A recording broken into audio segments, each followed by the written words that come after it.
اللهم صل على محمد طب القلوب ودوائها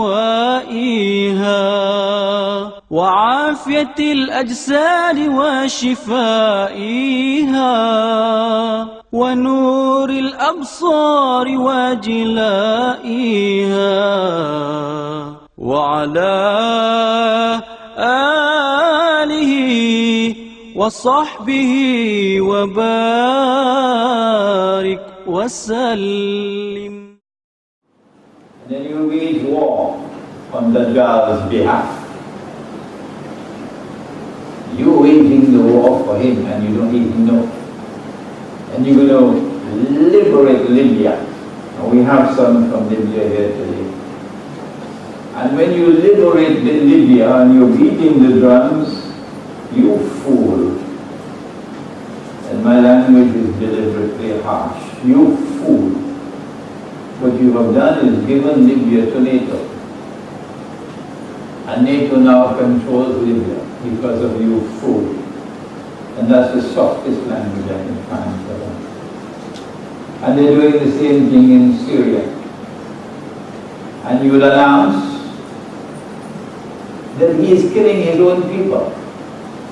The Syrian government is killing its own people. Oh, I see. Wonderful statement, Mr. President. But have you been sleeping, Mr. President?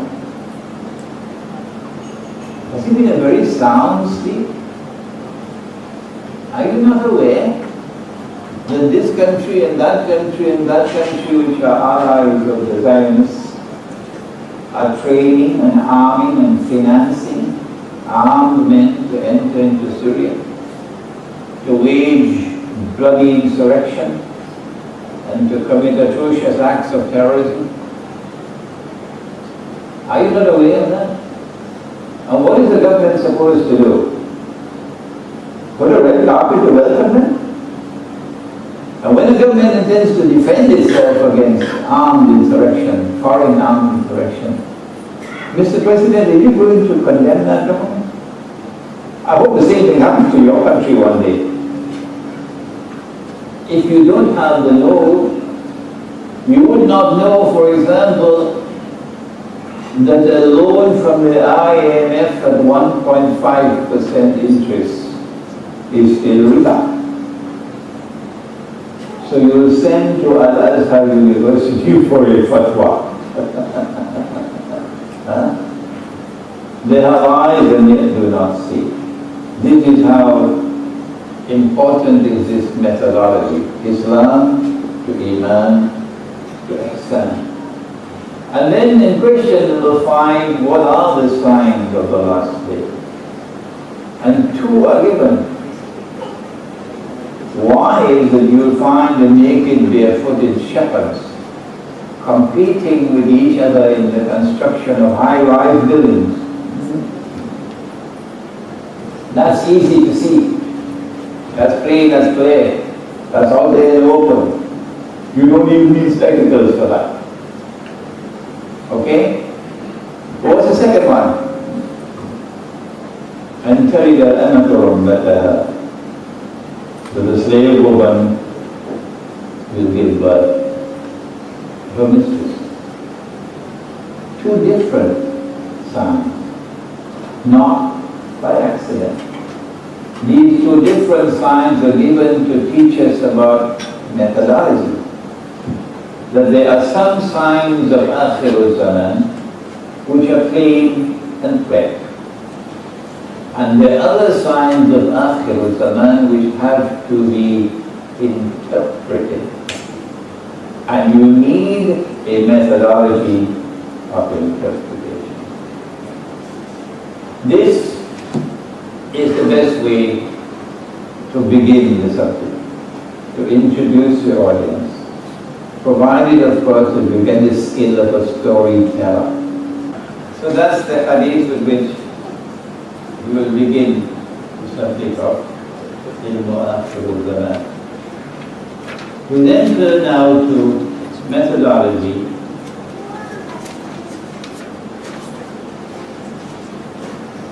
And In the same way that the hadith introduces to the fact that there are some signs of Akhir al-Zaman which are plain and clear, and the other signs which have to be interpreted. We now turn to the Quran. This is Surah Al Imran, and it is verse number 7. And in this ayah of the Quran, Allah speaks about two different kinds of verses in the Quran, confirming what we just said about those two signs of the last day: the lofty tall buildings and the slave woman giving birth to her mistress. The second one is difficult, very difficult, and you need a proper methodology to be able to penetrate number two. Not easy. Similar other verses of the Quran. There you are. There are some verses of the Quran which are plain and clear. فَمَنْ شَهِدَ مِنْكُمُ الشَّهْرَ فَلْيَصُمْ. The month of fasting is Ramadan. There's no two questions, no ifs and buts about that. It's Ramadan, although Habib Bouraqeba in Tunisia wanted to change it from Ramadan. The month of fasting is Ramadan. Okay? The ayah is plain and clear. Most of the verses of the Quran are like that. Plain and clear. And these are Ummul Kitab. This is the foundation of the book. But Allah says that in addition to those ayahs, there are also other verses of the Quran which are mutashabihat, meaning they have to be subjected to ta'weel. They have to be interpreted. And now, remember that the Quran came down to the heart of the Prophet ﷺ. He then spoke the words of the Quran, and the scribes would record what he spoke. And after they had recorded it, he didn't say, "Show me what you've written, let me check it out." Fine. He could read. Yeah. So he asked them to read what they had written, and then he confirmed what they had written was correct. So listen carefully. The punctuation did not come from above. We put in the punctuation. The i'rab did not come from above. We put in the fatha and kasra and dhamma. And sometimes the same word with identical spelling, the same spelling, the same word, the same spelling can be pronounced differently with two different meanings. Alright? So be careful. Mutashabihat are those verses of the Quran which have to be subjected to ta'weel. Ta'weel means interpretation. Now, the verse goes on to say that only Allah knows the interpretation. Full stop. And those who are firmly grounded in knowledge, next sentence, they say, everything is from Allah, we have faith in it. My teacher of blessed memory, Maulana Dr. Muhammad Fazlur Rahman Ansari, Rahimahullah, responded to say, well, in that case, Here is Allah subhanahu wa ta'ala appointing Nabi Muhammad alayhi salatu wasalam to teach the Quran. وَيُعَلِّمُهُمُ الْكِتَابِ. He's the teacher. And the teacher does not know the meaning of the second set of verses. The teacher only knows the meaning of the ayat which are muhkam, plain and clear. And the teacher does not know the meaning of all the verses of the Quran which are mutashabihah. It doesn't make sense. Why should Allah send down a book and one part of the book only He knows the meaning? It does not make sense. Something is wrong with the punctuation. And so my teacher, Maulana Badur Rahman Ansari, says, I reject that punctuation. The punctuation did not come from Allah. It's a human word. And the meaning of the verse is that only Allah, and in addition to Allah, those who are firmly grounded in knowledge, only they know the interpretation of the verse. Why do those who are firmly, before we speak about them, Allah warns that these verses which are mutashabihah are going to be used by those who are bent on sowing the seeds of confusion and of misguidance. So beware of them. The ones who can truly interpret these verses are those who are rasikhuna fil ilm, who are firmly grounded in knowledge. Because they don't use any arbitrary methodology. You know, hit and miss, cut and paste. No, they use a specific methodology. They say, we believe in the Quran. We believe in the whole Quran. It is from our Lord God, our Rabb. And hence no one can understand the mutashabihah except with reference to the whole book. Except with reference to the whole book. In other words, we're being given the mother of all lessons here. Do not be haphazard. Do not be whimsical. Do not be arbitrary when you seek to understand these verses. Never take a verse of the Quran stand alone. The Americans use this term, stand alone. I could have chosen to spend one day rushing through, you know, like a sightseeing bus stop, rushing through all the parts of Akhir Zaman, and you never get a chance to step out of the bus and walk. I chose not to do that. I chose instead to choose on certain parts of the topic. And in this one, to keep you out of the bus for a while. So you can walk around, you can feel the thing of methodology. What is proper methodology? If you are to save yourself from ta'weel, which will be false and wrong, misguided, confusion,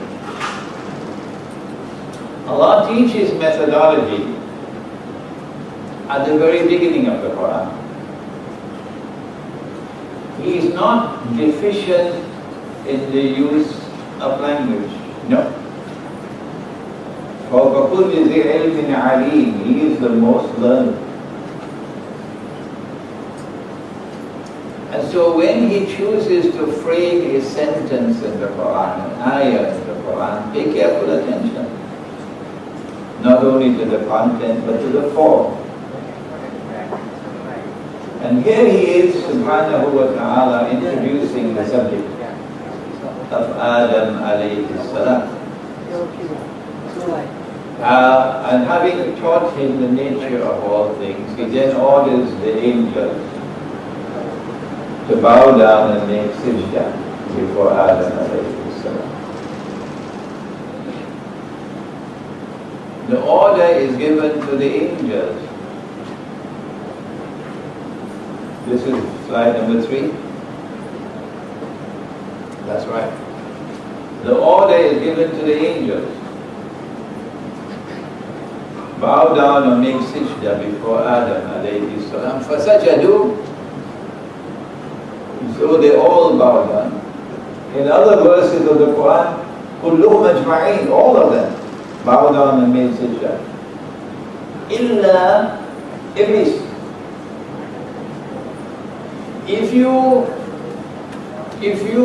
extract this verse of the Quran and seek to understand it without reference to the rest of the Quran,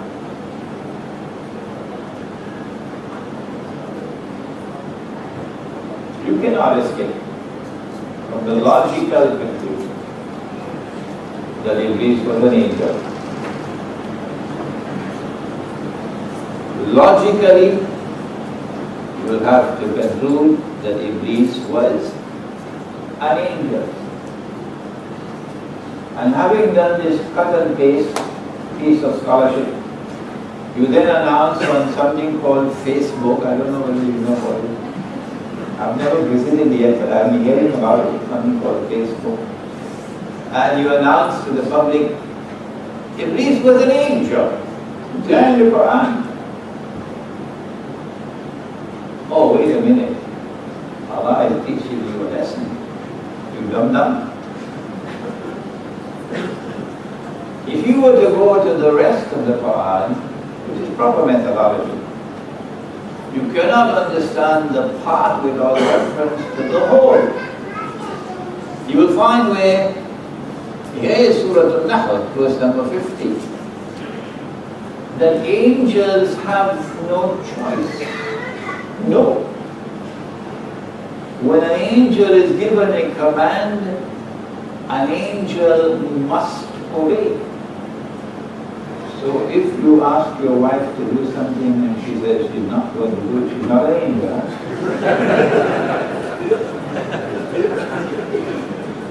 Angels must obey. وَيَفْعَلُونَ مَا يُؤْمَرُونَ. They do what they have been ordered to do.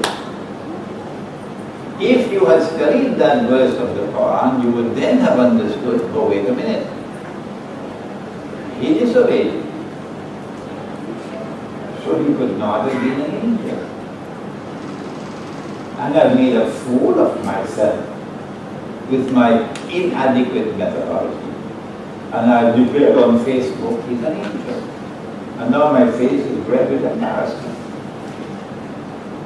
And then Allah subhanahu wa ta'ala, next one, tells us in Surah Al-Kahf, وَكَانَ مِنَ الْجِنِّ. Iblis was jinn. The Christian scholarship wrestled with this problem. And many amongst the Christian scholars came to the conclusion that they don't call him Iblis, I think they call him Lucifer, that he was an angel, but then he fell down, so he became a fallen angel. In order to accommodate the subject in their methodology. This is a case of theological gymnastics. No, you're wrong. You use the wrong methodology. And Allah is teaching us methodology at the very beginning of the Quran. Do not take any verse of the Quran in isolation. Do not take any verse of the Quran by itself to derive meaning and conclusion. Proper methodology is to understand the part with reference to the whole. And so, now fasten your seatbelts, put on your thinking cap, But this is perhaps the most important part of the whole day. And so, proper methodology is that you have to go through the Quran to locate all, if I may be forgiven for using the word, all the data in the Quran, which is connected with this subject. And bring all that data together. And since the Quran is non-contradictory, وَلَوْ كَانَ مِنْ عِنْدَ غَيْرِ اللَّهِ لَوَجَدُوا فِيهِ اخْتِلَافًا كَثِيرًا. Had this Quran come from a source other than from Allah, you would have found in this Quran many instances of contradictions, inconsistencies, internally and externally. But there are no contradictions in the Quran. The totality of the Quran is harmony. So when you have located all the data from the Quran, you have to bring all that data together in a harmonious whole, integrate it together in a harmonious whole. To integrate all that data into a harmonious whole, you need not only knowledge, you need knowledge. So you've got to do your homework. You've got to do your homework. وَأَلَيْسَ لِلْإِنسَانِ إِلَّا مَا سَعَى. If you don't plan, you will not read. And more than any other thing, it is in this subject that you got to plan if you want to read. So you've got to do your homework. To seek to integrate all that data from the Quran into a whole which will be a harmonious whole, with no inconsistencies, no contradiction, and that is not an easy task. So don't attempt to run when you do not even as yet know how to read. Be careful. But in addition to that, as every scientist would tell you, all the major discoveries of science are like this. You need something more than the rational effort. Something more than the cerebral effort. You need something called insight. And our chairman is the one who introduced you to insight. This is the third insight. And in this case, spiritual insight. And so the importance of the spiritual quest in Islam. The people who have distinguished themselves all through our history in the pursuit of the spiritual quest chose, I wish they had not done it, chose to give to their discipline the name of tasawwuf or Sufism. If they had not done that, my life would have been so much easier. Yes. It was Dr. Israr Ahmad Rahimahullah in Pakistan who first drew my attention to it. Why did they not stick with the term given by Jibreel alayhi salam, al-ihsan? If they had stuck with al-ihsan, stayed with that term, which is the same as tasawwuf, we wouldn't have all this jihad today against Sufis. It is al-ihsan which delivers insight. So they can establish as many think tanks as they want in Washington or in Jerusalem. The doors of the Quran will forever remain closed to them. They will never be able to penetrate the Quran unless Allah opens the door for them. And that door will be opened with insight. So go down on your musalla and pray and beg for knowledge. Beg for it. Allah, they are asking for this and for that and the other. He wants a Mercedes Benz. He wants the most beautiful woman in the world. And he wants a house lovely as a castle. But this is all I ask for. This is all that I ask. Ask for it, for knowledge. And that knowledge will come to you with insight. And so you're able to bring the totality of the Quran on this particular subject, the totality of the data into an integrated and a harmonious whole. And only then you can now direct attention to the verse of the Quran.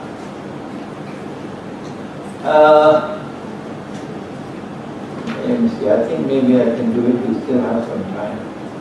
Here's an example. I was invited by the Methodist Church in the United States to address a gathering of Methodist ministers from the United States, Canada, and from other parts of the world. Some came from the Arab world. And there were 200 of them in this hall in upstate New York. And I'm invited to address them. I'm probably the only Muslim in the whole hall. And after I gave my talk, they're very polite people, the Americans, ripple of applause and so on. Then one elderly minister held up the Quran in his hand. Yusuf Ali.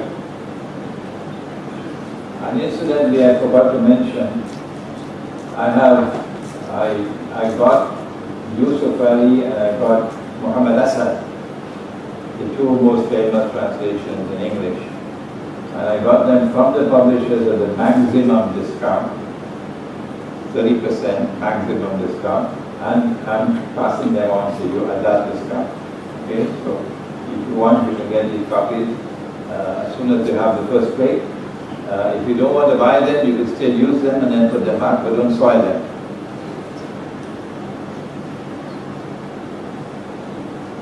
Check. You mentioned in your talk how Muslims and Christians show respect for each other. And the Quran speaks so highly about Jesus. But what about this verse of the Quran? And then he started to read. And there's pin drop silence in the hall. O you who have faith, do not take the Jews, do not take the Christians as your friends and allies. They're friends and allies of each other. I didn't know how to answer. I was fishing. And I gave an answer which didn't convince them, the 200 ministers said, because I had not as yet applied proper methodology. It is when I applied proper methodology that I suddenly found that there was far more to this verse than you could find in the Tafsir, where they are directing attention to Christians at that time and Jews at that time, this tribe and that tribe and the other tribe. O you who have faith in Allah, do not take the Jews and do not take the Christians as your friends and allies. Is Allah speaking of all Jews and all Christians? To answer that question, we've got to go to the whole Quran. And when we go to the rest of the Quran, it becomes very quickly, very clear that Allah could not have been speaking about all Jews and all Christians. Proper methodology saved us from the mistake. Proper methodology. We don't have the time to take you through all those verses. But then if Allah is not speaking about all Jews and all Christians, which Jews and which Christians are you speaking about? Now the answer is right there, ba'duhum awliya'u ba'd. Meaning, do not take such Jews, do not take such Christians as your friends and allies, ba'duhum awliya'u ba'd, who themselves are friends and allies of each other.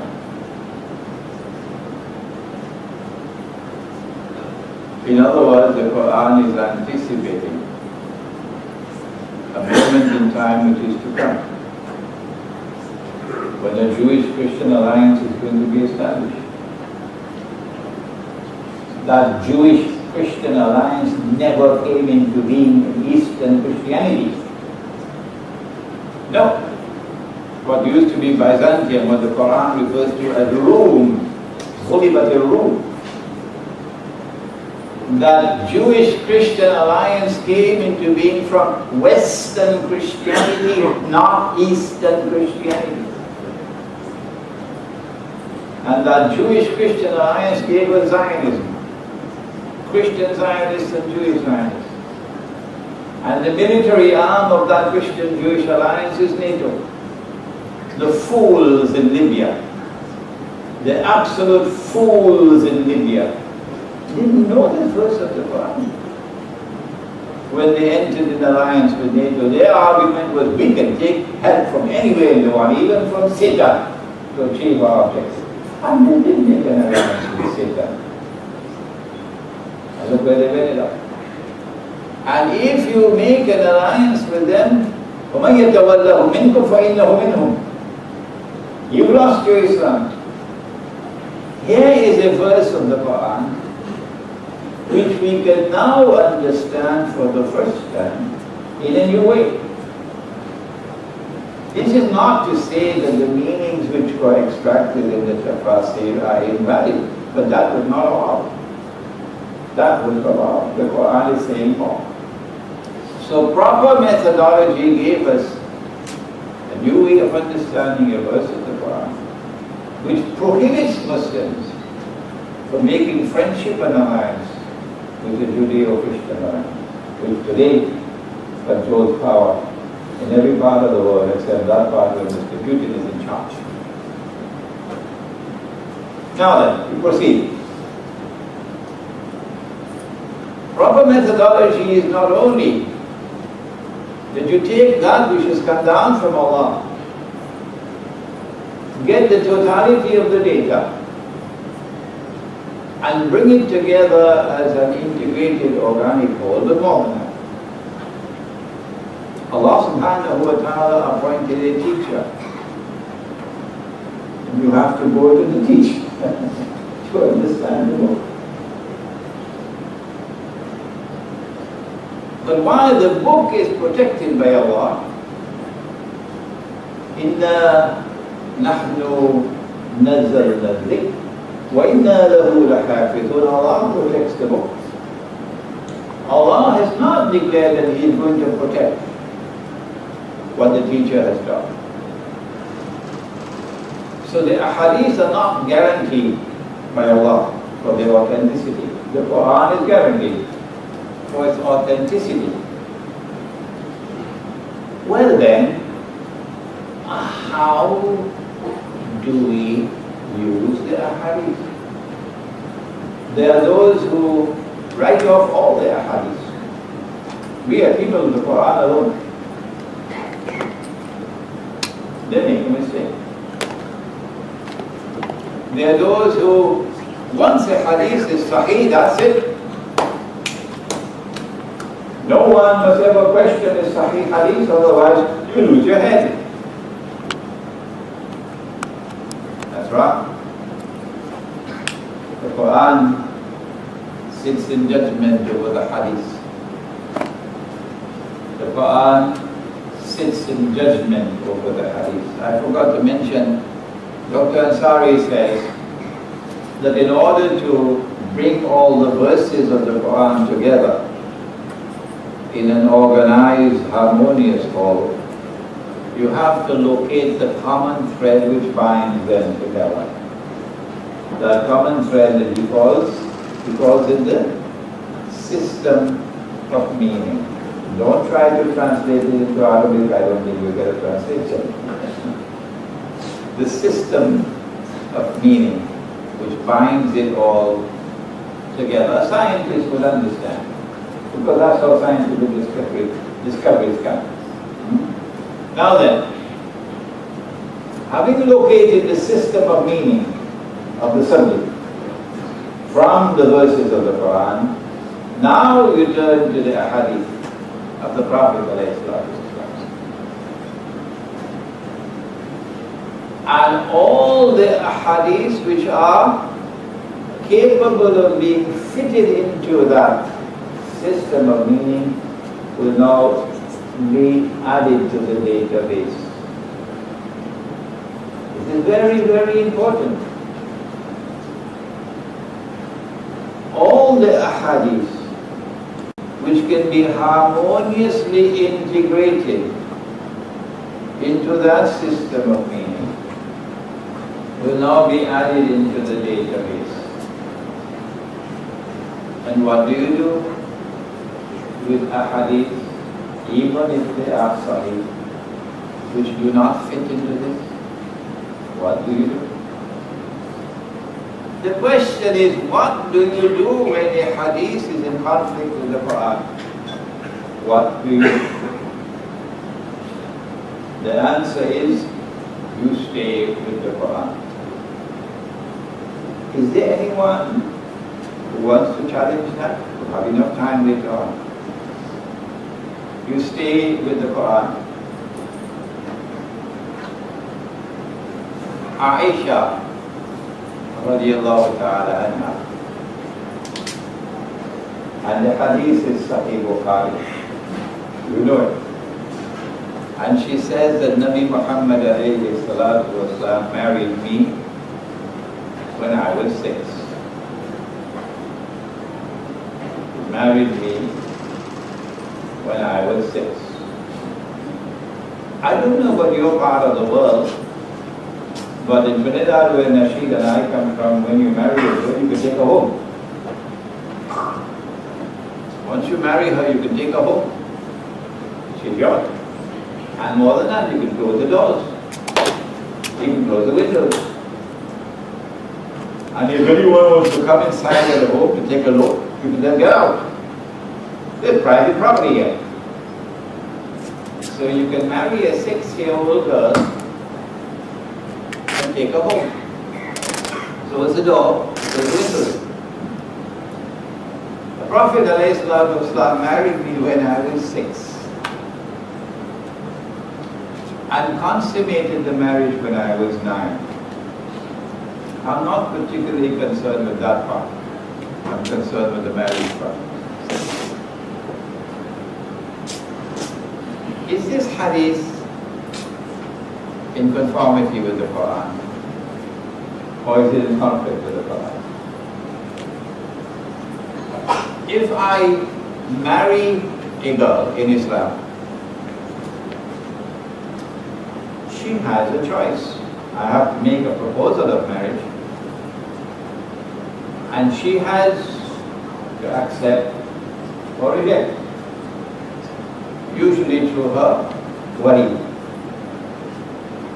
And if she says no, you better go find somebody else, because she has the right to say no. And if she does not have the right to say no, if she has no choice, the marriage is invalid. The marriage is invalid. Good. If the Prophet ﷺ married her, the implication is that you have a nikah. And in order for a nikah to take place, she must have choice to say yes or no. But when Allah has decreed a matter, you don't have choice. She had no choice. So how can you have a nikah with someone who has no choice? The communication from Allah is she is your wife. Allah has already chosen her as your wife. Implicit in this statement is the marriage is already taking place to Allah. If she is already divinely married to you, how can you have a marriage ceremony here? Once Allah has married you to her, there is no marriage ceremony here. So there is a deficiency of language here. Instead of saying, he married me when I was 6, it should have said, Allah married us. Not he married me, Allah married us. Okay? Once you notice this deficiency in language, it should have been Allah married us, not he married us. You now are alerted to this hadith. Now, marriage means that you have lawful sexual relations. Once you're married, you have lawful sexual relations. Is it permissible to have lawful sexual relations with a girl when she's 6? When she's not as yet reached the age of puberty? When she's not as yet become a woman?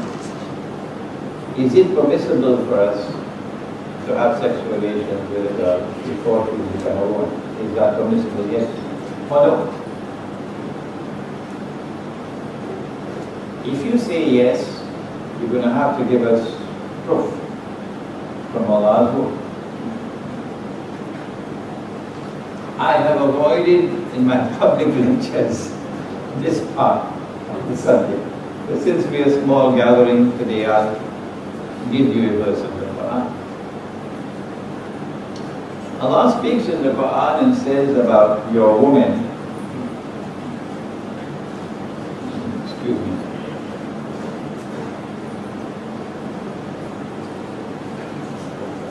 He says, Nisa'ukum harthul lakum.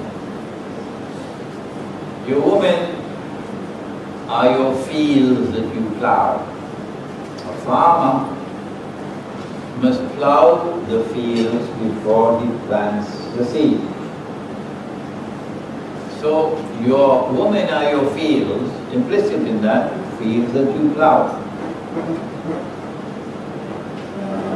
فَأْتُوا حَرْثَكُمْ أَنَّا شِئْتُمْ. So go to your fields, plow your fields, in any way or fashion you wish. The Asbab al-Tanzeel of this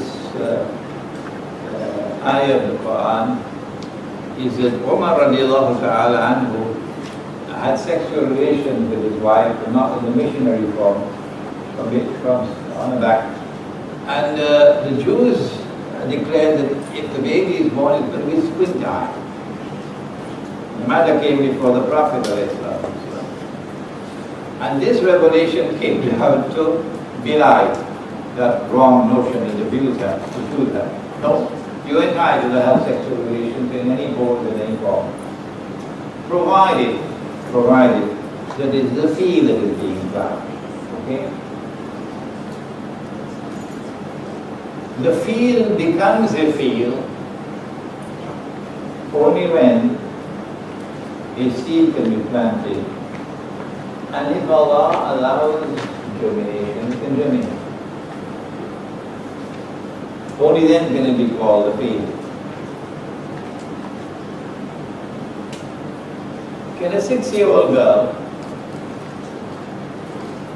be considered to be a field? That if you plant a seed, the possibility exists that it can fertilize and grow. Answer? No, of course not. Of course not. And so I have come to the conclusion, if others differ with me, they have the right to do so. But they must do it publicly, not in private. That it is not permissible in Islam to have sexual relations with a girl unless and until she has become a field, meaning she has reached the age of puberty. So that if you plant a seed, it has the chance of fertilizing and she can become pregnant. If you marry a girl before that, and you're not allowed to have sexual relations with her, but you're allowed to take her home, are we going to have to install cameras in the home? To ensure you don't do anything with her? Doesn't make sense to me. I know that the Australian government has great concerns about Australian citizens who are pedophiles. I'm not bad talking Australia, I'm talking about the Australian government. If we say that women are allowed, you can marry a girl at age 6 in Islam, every Australian pedophile won't become Muslim.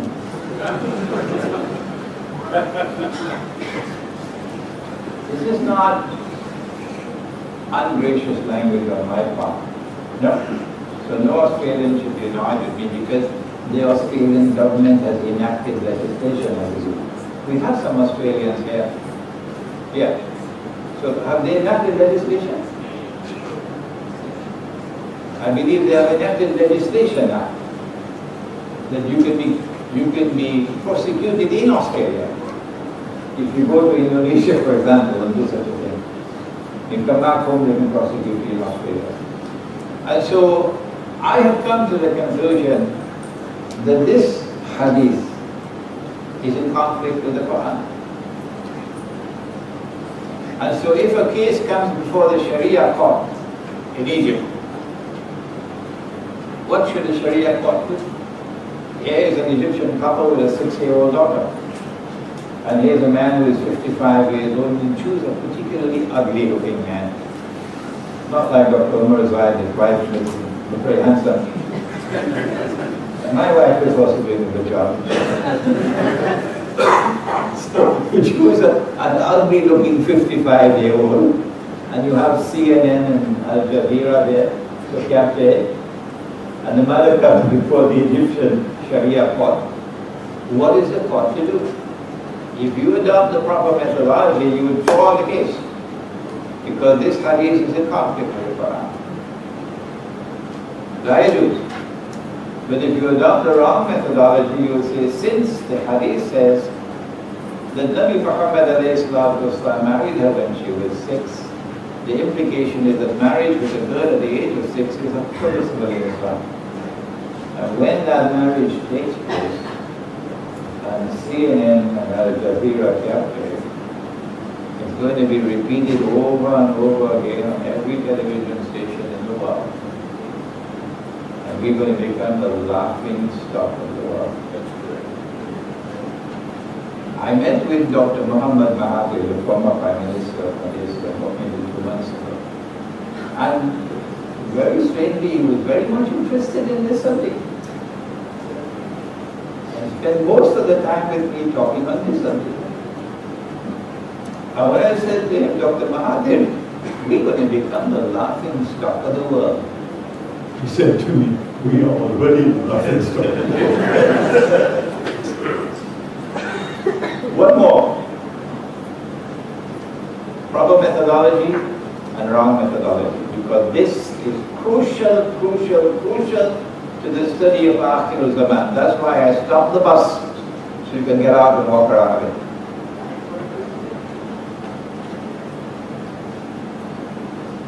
The Quran sits in judgment over the Hadith. Proper methodology. The Hadith, even Sahih Hadith, do not have the same status as the Quran. Proper methodology. If you do not hold on to this, you cannot handle Akhir Zaman. Because I'm warning you, there are fabricated ahadith planted there. And you're going to step on a time bomb. So you will need proper methodology to be able to handle Akhir Zaman.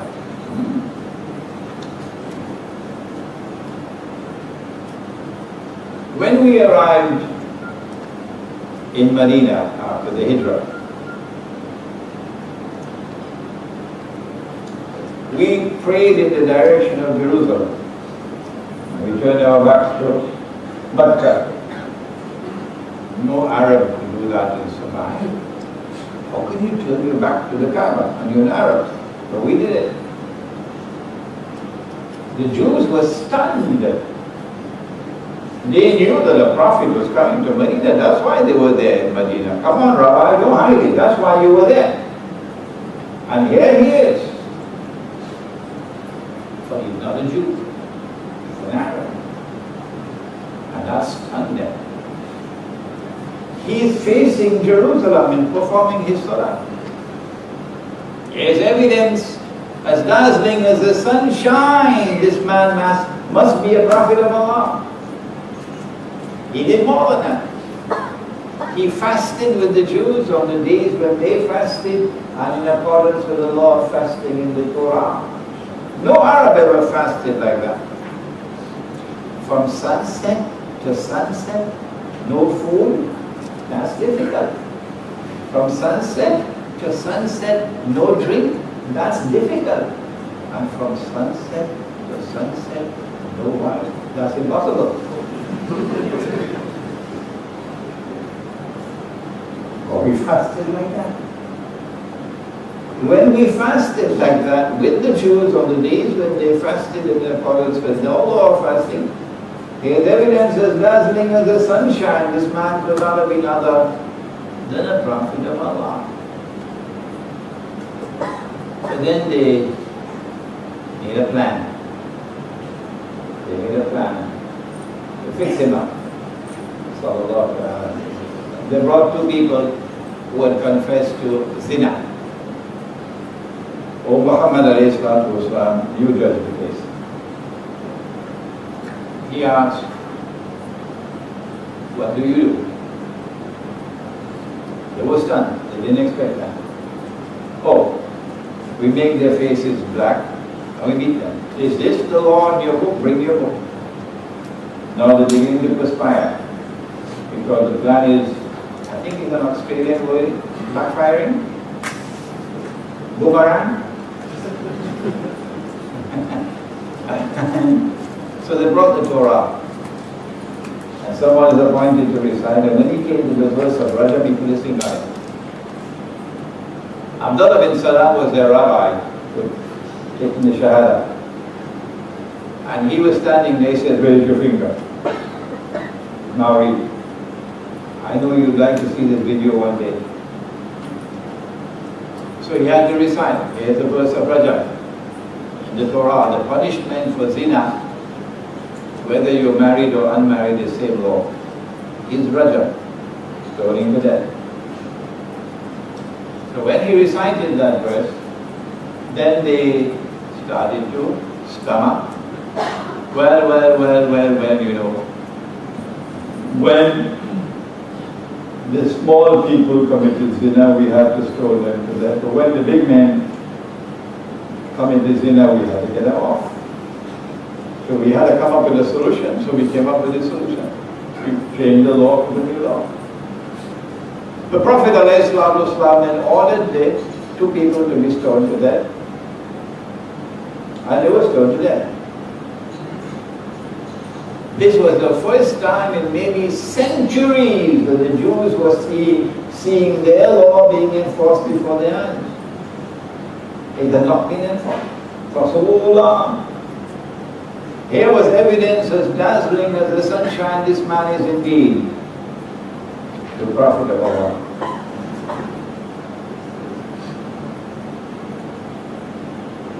Allah is waiting. Will you accept it? Yes or no? In the next session, we'll come to this part of the subject. Then they decided to conspire to destroy Islam. And when the evidence was there, plain and clear, so it could be shown to them on Judgment Day, then Allah shut the door to mercy to them. This is the next session. He did a number of things.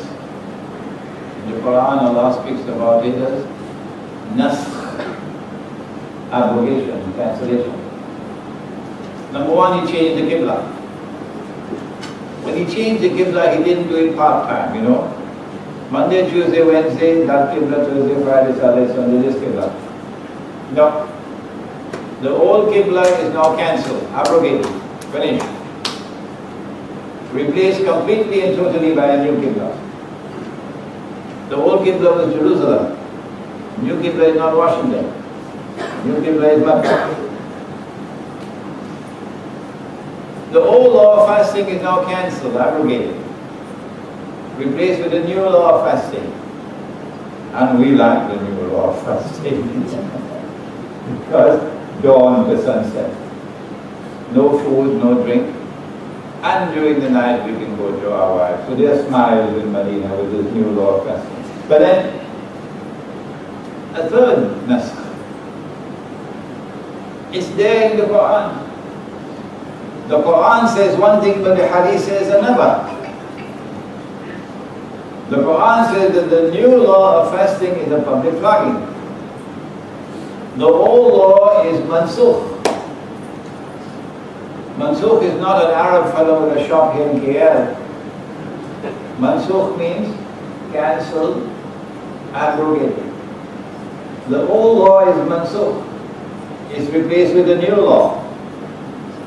The old law is rajam, stoning to death. The new law is a public flogging. I was in the classroom of tafsir. Maulana Zafrullah was teaching, and he was a very old man, and sometimes he used to fall asleep and sometimes I used to fall asleep. But this day I woke up suddenly because he's dealing with Surah An-Nur, and he says there used to be this verse in the Quran. He's quoting hadith. Umar radiallahu ta'ala is responding. The people are going to say there used to be the verse of Rajam in the Quran, but we no longer see it there. People will say there used to be this verse of Rajam in the Quran, we no longer see it there. So let me explain to you. So I said, one, there used to be a verse in the Quran, no longer dropped out.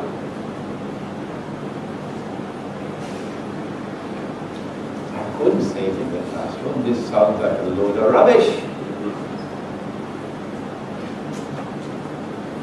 I waited until the class was over, and I went to Dr. Ansari's office. I said, Maulana, this is what they just taught me in the classroom. There used to be a verse of Quran in the verse of Rajam in the Quran is no longer there. So let me explain to you. If they are unmarried, the Quran is applied. Flogging. But if they are married, the Torah is applied. Rajam. Maulana Fazl Rahman Ansari rahimahullah said, wrong. Son, they are wrong. No verse of the Quran has ever been cancelled or abrogated. And when I explained this, Dr. Mahathir was so happy. Dr. Mahathir said to me, but that is also my view, that no verse of the Quran was ever cancelled or abrogated. But I am trying to tell this to the ulama in my country, but they wouldn't listen to me. That's what he said to me. And so here you have a situation where the Quran is saying one thing and the Hadith is saying something else, and Sahih Hadith. What do you do? What do you do? If you use the wrong methodology, the Zionists are going to pay two people to come to a Sharia court in Egypt to confess zina. And the court is going to have to pronounce Rajam, because Washington is going to be crying out loud and the New York Times is going to be shouting, and CNN and Al Jazeera, you know, they assisted, the two of them, shouting out loud, why don't you enforce the Sharia? Come on, enforce the Sharia. So you're going to have to enforce Rajam, because that's your methodology. And when you enforce the Rajam, CNN and Al Jazeera are going to capture it. And they're going to play it over and over again ad nauseum in every single television station in the world. And you're going to be more than the laughing stock of the world. Mankind is going to scorn you. Mankind is going to look down upon you. And Israel is going to reap tremendous dividends, publicity against Islam. Here is the matter of methodology. No verse of the Quran has been cancelled, none. No verse of the Quran has been abrogated, none. Cancellation and abrogation refers to previous revelations in the previous books, some of which have now been abrogated and replaced with new revelation in the Quran. This brings us to the end of session 1. What I have done is to take you out of the touring bus so you can walk around and feel the sun, feel the earth, on the subject of how important is the subject of Akhirullah. Why did Allah send him, Jibreel alayhi salam? Why? As a human being, in this dramatic way. Why? Obviously, it was close to the end of the life of the Prophet alayhi salam. If you do the research, you might be able to convincingly declare that this event took place after the farewell pilgrimage and the Prophet ﷺ returned to Medina. And he now has about 81 days left in his life before he died. We know that this took place late in his life because when the question was asked, what is Islam? He answered one of the things that constitute Islam is Hajj. And he could not have included Hajj until Fatih Makkah. Okay? So why did Allah subhanahu wa ta'ala send Jibreel alayhi salam in this dramatic way? Why these 5 questions? Why this focus on the Sa'ah and the Alaman to start? Why is it that 2 of the signs are given but they are so different from each other? One is plain and clear, Mubin. The other one, you can't touch it without ta'weel, interpretation. And then the Quran itself tells us, the verses of the Quran are like that. Some are muhkamat, plain and clear, but others are mutashabihat. What about this punctuation problem? Are you convinced with the present punctuation that only Allah knows the meaning of the mutashabihat, not even the Messenger of Allah knows the meaning of one part of the Quran? Or do you believe that this punctuation is wrong? And if the rasikhuna fil ilm can understand the verses of the Quran which are mutashabihat, what is the methodology? The totality of the Quran, we believe in all of it. And therefore you cannot understand the part without reference to the whole. And so the methodology is take all the verses of the Quran on that particular subject. And that is not easy. That takes time. And then try to bind them together as an organic whole. Non-contradictory, harmonious whole. And to bind them all together as a harmonious whole is not only an intellectual effort, but also requires something called, what is the word?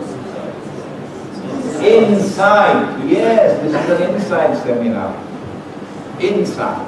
Sharifa is smiling now. Insight. Every scientist knows about insight.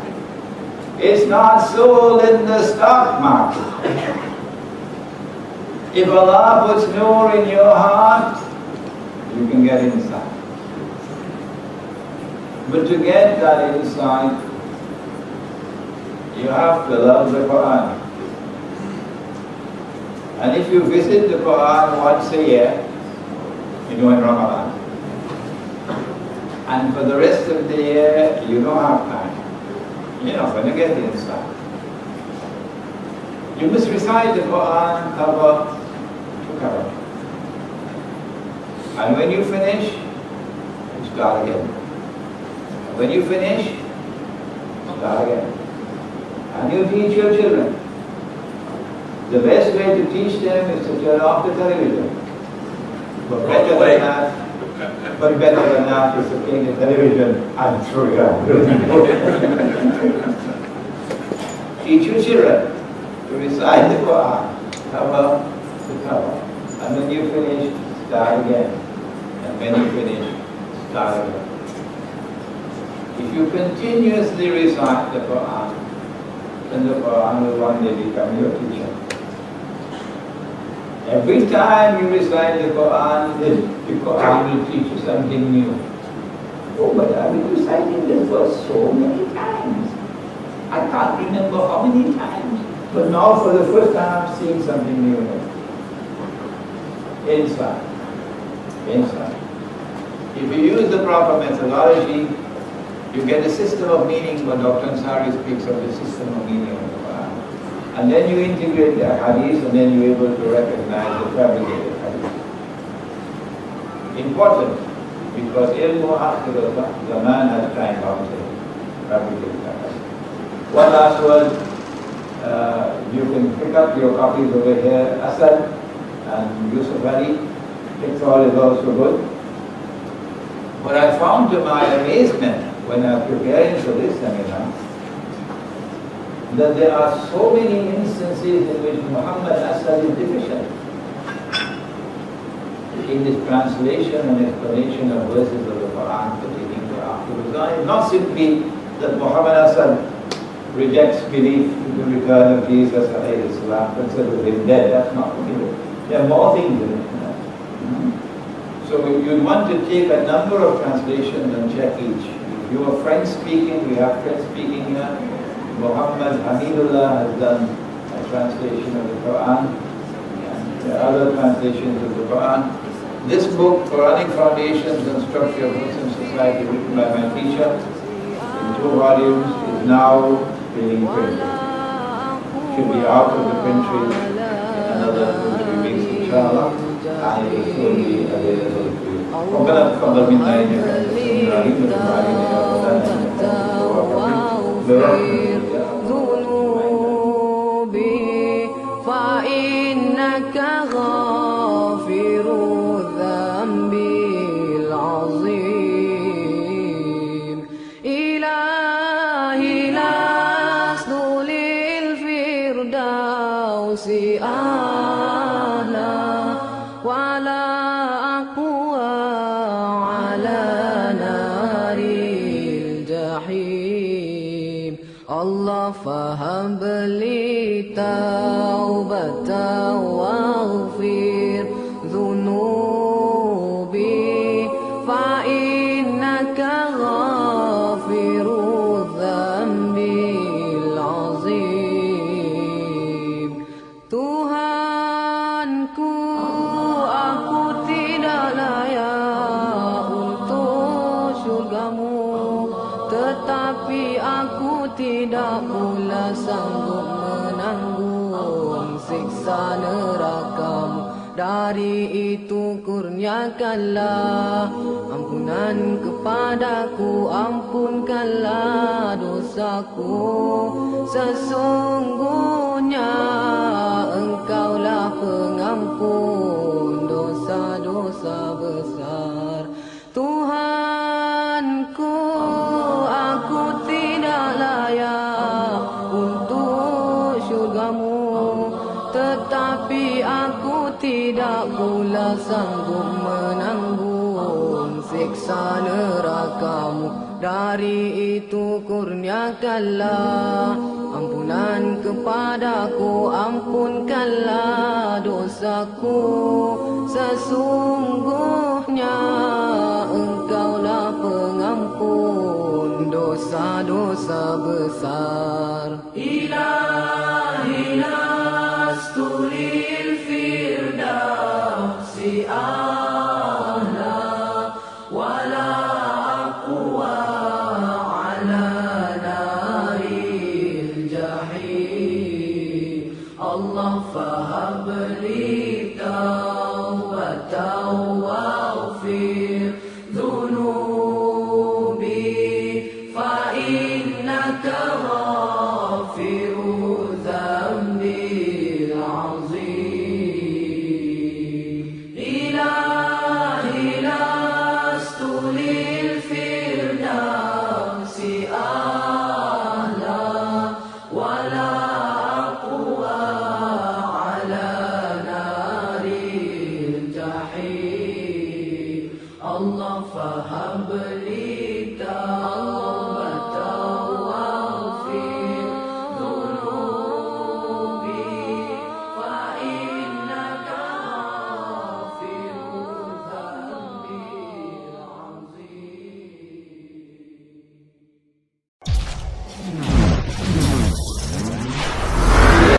اللهم صل على محمد طب القلوب ودوائها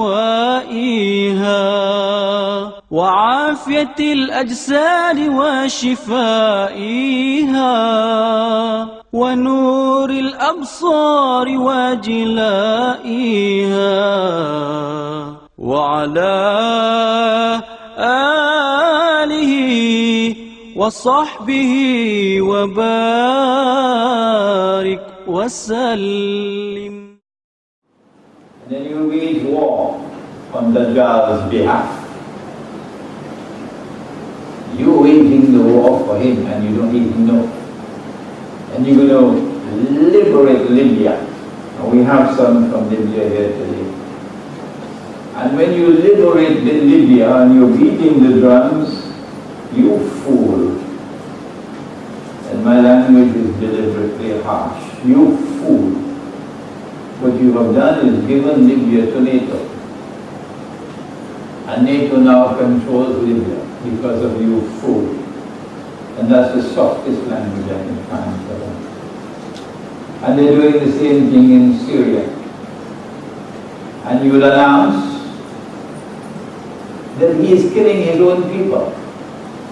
The Syrian government is killing its own people. Oh, I see. Wonderful statement, Mr. President. But have you been sleeping, Mr. President? Has it been a very sound sleep? There are also other verses of the Quran which are mutashabihat, meaning they have to be subjected to ta'weel. They have to be interpreted. And now, remember that the Quran came down to the heart of the Prophet ﷺ. He then spoke the words of the Quran. And the scribes would record what he spoke. And after they had recorded it, he didn't say, show me what you've written, let me check it out. Fine. He could read. Yeah. So he asked them to read what they had written. And then he confirmed what they had written was correct. So, listen carefully. The punctuation did not come from above. We put in the punctuation. The i'rab did not come from above. We put in the fatha and kasra and dhamma. And sometimes the same word with identical spelling, the same spelling, the same word, the same spelling can be pronounced differently with two different meanings. Alright? Ali Imran, and it is verse number 7. And in this ayah of the Quran, Allah speaks about two different kinds of verses in the Quran, confirming what we just said about those two signs of the last day. The lofty tall buildings and the slave woman giving birth to her mistress. The second one is difficult, very difficult, and you need a proper methodology to be able to penetrate number two. Not easy.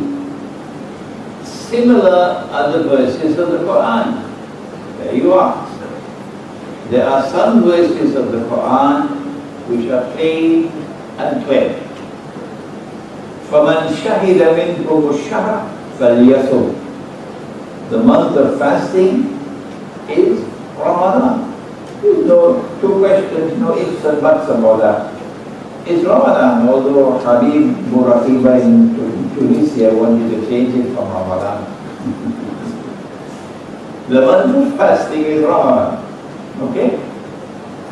The ayah is plain and clear. Most of the verses of the Quran are like that. Plain and clear.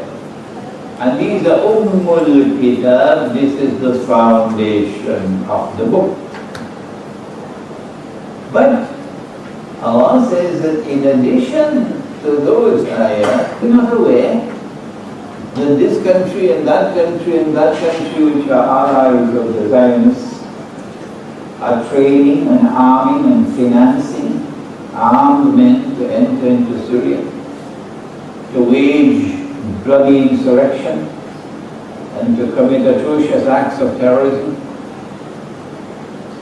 Are you not aware of that? And what is the government supposed to do?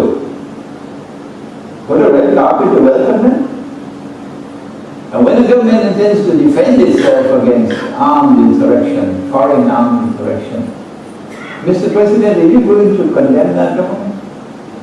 I hope the same thing happens to your country one day. If you don't have the law, you would not know, for example, that a loan from the IMF at 1.5% interest is still riba. So you will send to Al-Azhar University for a fatwa. They have eyes and yet do not see. This is how important is this methodology. Islam to Iman to Ihsan. And then in question we'll find what are the signs of the last day. And two are given.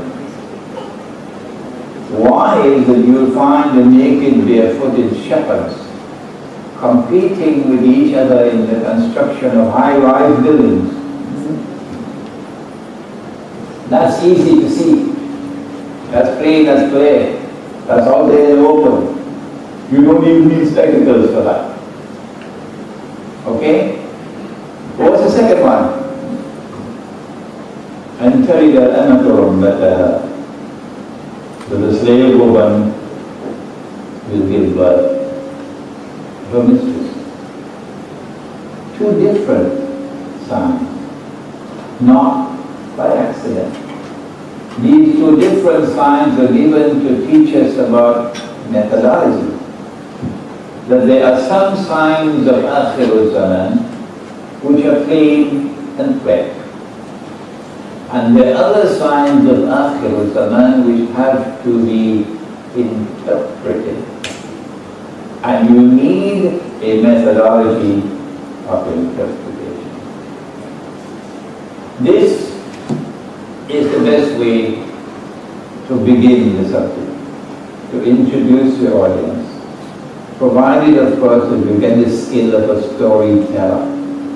So that's the hadith with which we will begin the subject of Ilmu Akhirul Zaman. We then turn now to methodology.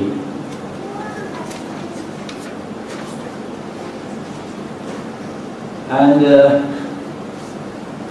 in the same way that the hadith introduces to the fact that there are some signs of Akhir Zaman which are plain and clear, and there are other signs which have to be interpreted. We now turn to the Quran. This is Surah Al-Amr.